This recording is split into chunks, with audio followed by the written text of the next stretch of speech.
নিজের বাড়ি একটা ফ্ল্যাট ছিল আমাদের, সেটা বিক্রি করে আজকে আমরা প্রেমে পড়লো, প্রেমে চিট করলো। কে চিট করলো সেটা বলবো না। রূপ কথারা পাখনা মেলে সত্যিকারের বেশ জমজমার একটা গল্প, কি বলবো, এক্সপিরিয়েন্স কেমন গেল? এক্সপিরিয়েন্স তো খুবই ভালো। ইনফ্যাক্ট ছবিটা করার সময় মানে ভাবতে পারিনি ট্রেলারটা এত সুন্দর হবে। আমি খুবই ভালো লেগেছে আর কি। ট্রেলার একটা ফুল অন কমার্শিয়াল মুভির ওয়াইব আছে। আর হ্যাঁ, কাজ করার এক্সপিরিয়েন্স তো ডেফিনেটলি ভালো। অনেক ঝগড়া ঝামেলা সব কিছু মিটিয়ে আবার সবাই মিলে একসাথে কাজ করে অন্তত the trailer looks good, hopefully the film will also look good. কি বলবে? আমি আর কি বলবো, তো বলেই দিল। তাও একটাই কথা বলবো যে ট্রেলার দেখলে সারেগামা ইউটিউব চ্যানেলে আছে, গিয়ে দেখো। যারা দেখেনি এখনও প্লিজ দেখো। আর আগে থেকে জাজ করো না ছবি খুব বাজে হবে বা খুব ভালো হবে। গিয়ে দেখো ছবিটা, ভালো লাগলে ভালো বলো, খারাপ লাগলে খারাপ বলো, মুখের উপর। আর ছোট্ট করে শেয়ার করো তোমাদের পার্সপেক্টিভ। একটা ছেলের একটা লাইফ শেড নিয়ে পুরো গল্প। প্রথমে সে উশৃঙ্খল জীবনযাপন করতো, দেন একটা নর্মাল লাইফে ফিরে এলো, তারপরে প্রেমে পড়লো, প্রেমে চিট করলো। কে চিট করলো সেটা বলবো না এখন, সেটা দেখতে হবে গিয়ে। চিট করলো, তারপরে সে লাইফে কি করছে বা কেন চিট করার পরে ও নিজেকে শুধরে নিল বা কী করলো, ওটা গিয়ে দেখতে হবে। আর আমার মতে কন্টেন্ট, ফ্রেশ কন্টেন্ট, কোনো কপি না, কিছু না। আমার মতে লোক দেখা উচিত, একবার হলেও দেখা উচিত।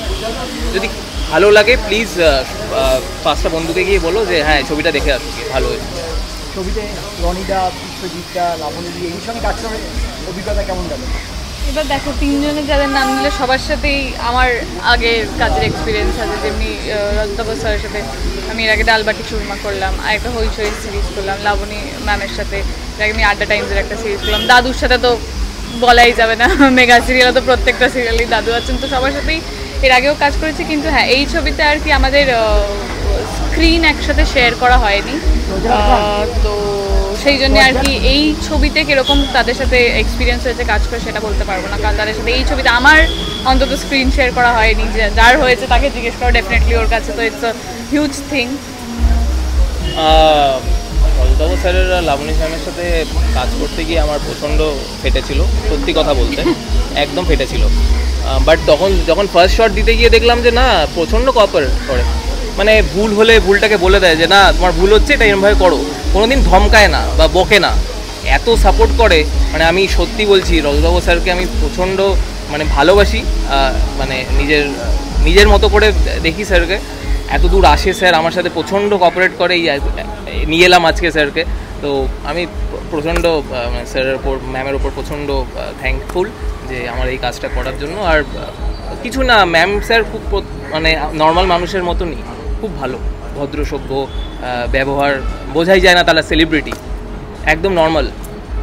বড় পর্দায় তোমার প্রথম কাজ এটা, যারা নতুন বড় পর্দায় নতুন কাজ করতে আসছে তাদের কি বলবে, কতটা বড় পর্দায় নতুন কাজ নয় অ্যাকচুয়ালি। আমি আগে কাজ করেছি অপরাজিত, যেটা ছিল অপরাজিততে আমি একটা ছোট্ট পার্ট করেছি। প্লাস আমার আগে একটা ছবি করেছিলাম যেটা সেরকমভাবে রিলিজ হয়নি, ল্যাক অফ বাজেট ছিল। হ্যাঁ, বলতে পারো এটা আমার সবথেকে বড় কাজ অ্যাজ এ লিড। তো নতুনদের জন্য এটাই বলবো যে আমার মতো রিস্কটা নিও না। আমি যেটা করেছি ওই রিস্কটা নিও না। আমি বিশাল বড় রিস্ক নিয়ে ফেলেছি লাইফে। তো বলবো যে খাটো, খেটে ঢোকো, ভুলভাল লোকের পাল্লায় পড়ো না, ব্যাস। এই সিনিয়র আর্টিস্টদের সঙ্গে কাজ করেছো, লাবণী, রনিদা, কাজের এক্সপিরিয়েন্স কেমন? কিছু কি শিখতে পেরেছো? অনেক কিছু শিখেছি, অনেক কিছু। তারা যেভাবে কোঅপারেট করেছে আমার সাথে, বাবা বাচ্চা করে বুঝিয়েছে, সেটা কেউ করবে না আমার মতে। তো প্রচণ্ড ডাউন টু আর্থ স্যার। তোমরা দেখতেই পাচ্ছ স্যার কতটা ডাউন টু আর্থ। আর এই সুন্দর হিরোইনের সাথে কাজ করার অভিজ্ঞতা? আমার অ্যাকচুয়ালি একজন নায়িকা নয়, আমার 3জন নায়িকা, ঠিক আছে? তো বাকি 2 নায়িকা আসেনি আজকে, শরীর খারাপ একজনের, আর একজন আউট অফ স্টেশন, আনফর্চুনেটলি আসতে পারেনি তারা। 3জনই খুব সুন্দর, 3জনই খুব ভালো, ভদ্র, কাজ করে খুব ভালো লেগেছে আমার। আমি এখনও গোটা ছবিটা দেখিনি, আর আমার সাথে ছবির গল্পের যেরকমভাবে যোগাযোগ হয়েছে আর কি, তাতে আমি হচ্ছি এইরকমই একটি ছেলে যে ড্রাগের কবলে পড়েছে, তার বাবা। আমি বাবার চরিত্রে করছি, লাবণী সরকার মায়ের চরিত্রে করছে। এবং আমার কাছেই ছবিটার যে সামান্য যেটুকু জার্নি রয়েছে, সেটা হচ্ছে ওই পিতা পুত্রের সম্পর্ক, এবং যখন অ্যাডোলেসেন্সের পর থেকে একটা ডিফিকাল্ট সময় যায় বাচ্চাদের, এবং সেই সময় তাদের অনেক কিছুর সাথেই বাড়ির একটা ক্ল্যাশ হয়, তারা নিজেদের একটা এন্টিটি খুঁজে বার করবার চেষ্টা করতে গিয়ে হয়তো একটা ভুল পথে যায়, এবং সেটা নিয়ে যে সমস্যাগুলো তারই খানিকটা রিফ্লেকশন এটায় পাওয়া যাবে। আর এখানটায় আমার দুই সন্তানের সাথেই একটা ওই রকম বিরোধের জায়গা তৈরি হয়, এক পুত্র এক কন্যা। তা মূলত আমার ইন্টারাকশনটা ছিল আমার ছেলে যে চরিত্রটা করেছে কুণাল, ওর সাথেই। আর বাকি গল্পের রেফারেন্সে আসে যে মেয়েও একটা সময় বাড়ি ছেড়ে চলে গেছে, ভাই বোন খুব নিজেদের মধ্যে ন্যাচারালি ক্লোজ, তারা পরস্পরকে বোঝে, কিন্তু আমি কাউকেই বুঝতে চাই না, মা হচ্ছে যে জন আছে মাঝখানে, দুজনকেই খানিক বোঝে কিন্তু অসহায়। তো এইরকমভাবে আমার এই গল্পে বা এখানে আমার যে চরিত্র, আমার যে ভূমিকা, সেটা আমি পালন করার চেষ্টা করেছি। দাদা বহু বছর হয়ে গেল কাজ করছেন, এখন অনেক নতুন নতুন ছেলেমেয়েরা আসছে কাজ করতে, তো তাদের মধ্যে কাজের খিদে কতটা আছে? তাদের মধ্যে বলে ওরকমভাবে তো কোট অ্যান্ড কোট ব্র্যান্ড করে দেওয়া যায় না।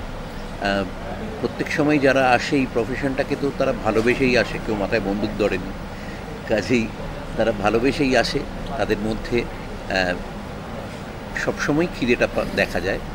এবার খিদে বলো, ডেডিকেশন বলো, বা সেটার জন্যে তাদের নিজেদের দৃষ্টিভঙ্গি, ধ্যান ধারণা যা যা রয়েছে, সেগুলোর আগেও যেরকম চেহারা ছিল এখনও সেই রকম, হয়তো রিফ্লেকশনটা বা তার প্রকাশটা একটু এদিক ওদিক হয়েছে, বা এক একটা যুগের সাথে তাল মিলিয়ে সব কিছুই যেরকম বদলায় সেটার বদল হয়েছে।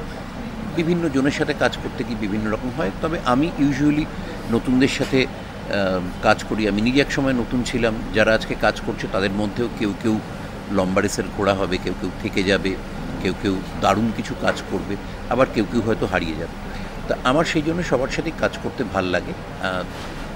তাদের সাথে কাজ করতে করতে আমি নিজেও প্রতি 10-12 বছর অন্তর অভিনয়ের ধরন বদলে যায়, সিনেমার ধরন বদলে যায়।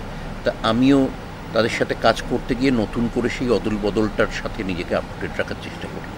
ছবিতে লাবণীদি রয়েছে, বিশ্বজিৎ রয়েছে, অফস্ক্রিনে আড্ডাও তো নিশ্চয়ই অনেক হয়েছে নতুন ছেলে মেয়ে সবাইকে নিয়ে। লাবণীর সাথে বেশি হয়েছে, কারণ আমার ভূমিকাটা লাবণীর সাথে বরাবর ছিল। বিশ্বজিৎদের সাথে প্রায় বোধহয় আমাদের কোনো জায়গা খুব সামান্য একদিনের খানিকটা কাজ ছিল বিশ্বজিৎ ভূমিকা। তা লাবণীর সাথে অনেকটাই, লাবণী অনেক পুরনো বন্ধু, ইনফ্যাক্ট থিয়েটারের বন্ধু, একসাথে আমরা থিয়েটার করেছি এক সময়। আর আমি আর লাবণী বলাবলি করি যত রকম সম্পর্ক হতে পারে সিনেমার চরিত্রে, নারী পুরুষের মধ্যে আমরা সব রকম ভূমিকায় অভিনয় করেছি। মানে আমরা ভাই বোন করেছি, আমরা স্বামী স্ত্রী করেছি, প্রেমিক প্রেমিকা করেছি, ও আমার মা করেছে, আমি ওর বাবা করেছি, কাজেই এবং থিয়েটার করেছি তো বটেই। কাজেই সব মিলিয়ে সেটা একটা লম্বা জার্নি। দেখা হলে প্রচুর পুরনো থিয়েটারের কথা হয়, সে কালে কাল নিয়ে কথা হয়, এইসব হয়, মজা হয়, একসাথে খাওয়া দাওয়া হয়। থ্যাংক ইউ দাদা। আমি এই ছবিতে একটি গানই করেছি, যেটা লগ্নজিতা গেয়েছে। বাকি গান আমি করিনি, কিন্তু যে লাইন আপ আমি শুনলাম সিঙ্গার্সদের, সোমলতাদি গেয়েছে, সিধুদা আছে, রাজবর্মন আছে, এবং অফকোর্স লগ্ন আছে। এবং আমি বাকি গানগুলো স্ক্র্যাচও আমি শুনেছিলাম, আমার খুব ভালো লেগেছিলো। এবং লগ্নর গানটা নিয়ে বিশেষ করে পুরো টিমই খুব আশাবাদী, আমরা তো আশাবাদী থাকবোই। দেখা যাক এবার গান রিলিজের পরে কীরকম রেসপন্স হিসেবে, সেটা তো দর্শক এবং শ্রোতাদের। আমি এটাই বলতে চাই যে আমি যে গানটা গেয়েছি সেটা প্রাঞ্জলদার লেখা, প্রাঞ্জলদার সুর। প্রাঞ্জলদার সাথে এটা আমার কত নম্বর কাজ আমি জানি না, কারণ আমি গুনতে ভুলে গেছি, কারণ আমরা একসাথে এতগুলো কাজ করেছি। এবং প্রাঞ্জলদার কাজের প্যাটার্ন আমার ভালো লাগে বলেই আমি ওর সাথে কাজ করি। ওর লেখনী আমার সাংঘাতিক ভালো লাগে, ওর লেখার ধরন একদম অন্যরকম। আর আমি যে এইখানে যে গানটা গেয়েছি, আমরা সবসময় বলি যে এই প্রজেক্টটা খুব অন্যরকম, ওই প্রজেক্টটা খুব অন্যরকম। আমি এটাই বলতে চাই যে এই প্রজেক্ট, মানে আমি যে গানটা গেয়েছি একদম অন্যরকম কিছু না। মানে বাঙালি আমাকে যে ধরনের গান শুনতে আমার থেকে বাঙালি অভ্যস্ত, এবং বাঙালি আমার থেকে যে ধরনের গান শুনতে চান, এই গানটা একদমই সেরকম। আমি মানে আমার লগ্নজিতা বললে যে সাউন্ডস্কেপটা মানুষের মাথায় আসে, ঠিক সেই সাউন্ডস্কেপেরই একটা গান। এবং আমার ধারণা যে গানটা যখন রিলিজ করবে তখন নিশ্চয়ই সবার ভালো লাগবে। এবং তারা নিশ্চয়ই আমি জাস্ট করলাম লজ্জা পাচ্ছিল ও সৌমাল্য ও গানটা অ্যারেঞ্জমেন্ট করেছে, যে গানটা নিয়ে এতক্ষণ ধরে কথা হয়েছে। আমি যে গানটা গেয়েছি সেটা বললাম লিখেছে এবং শুরু করেছে প্রাঞ্জলদা, এবং এটা অ্যারেঞ্জ করেছে সৌমাল্য। অ্যারেঞ্জ করাটা একটা খুবই ইম্পর্ট্যান্ট কাজ আমাদের ইন্ডাস্ট্রিতে, সেটা বাইরের লোকেরা অনেকেই হয়তো জানেন না। তো গানটা একদমই যেটা বললাম যে আমার থেকে মানুষ যে ধরনের গান আশা করেন, গানটা একদমই সেরকম, একদম অন্যরকম কিছু না। তাই বিশ্বাস রাখছি যে মানুষের হয়তো ভালোই লাগবে গানটা। তুই এলি যেই মন যেন সেই একলা পাখির দল, আয়না ভেঙে বায়না জুড়ে আলতো বিজি চল।